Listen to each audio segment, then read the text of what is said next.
গোপন সূত্রে খবরের ভিত্তিতে ফুলবাড়ী জিয়াগঞ্জ এলাকায় একটি ছোট যাত্রীবাহী সাদা রঙের গাড়ি আটক করে নিউ জলপাইগুড়ি থানার পুলিশ। আর সেই গাড়ি তল্লাশি চালাতেই গাড়ির ডিক্কির ভেতর থেকে বেরিয়ে আসে 6টি লাল রঙের গাঁজা ভর্তি প্যাকেট।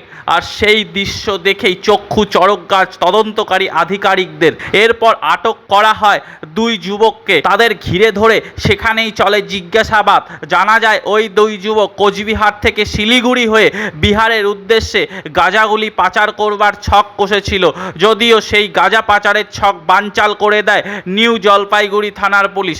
জানা গেছে উকিল মিয়া এবং সন্তোষ রবিদাস নামে ওই দুই যুবক কোচবিহারের বাসিন্দা। তারা একটি ছোট 4 চাকার গাড়ি করে 6 প্যাকেট গাঁজা, যার ওজন প্রায় 60 কিলো, সেগুলি নিয়ে শিলিগুড়ি হয়ে ফুলবাড়ির উপর দিয়ে বিহারের উদ্দেশ্যে পাচার করছিল বলেই জানতে পেরেছে তদন্তকারী আধিকারিকরা।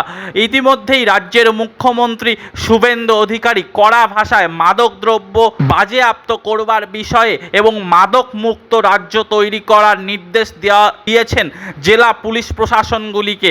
এরপরেই নড়ে চড়ে বসে রাজ্যের বিভিন্ন থানা, বিভিন্ন জায়গায় অভিযান চালাতে এই একই ছবি উঠে এসেছে। এবারেও সেই রকমই শিলিগুড়ির ফুলবাড়িতে এই অভিযান চলাকালীন প্রায় 60 কেজি গাঁজা উদ্ধার হয়। আর তাতেই বড় সাফল্য নিউ জলপাইগুড়ি থানার পুলিশের।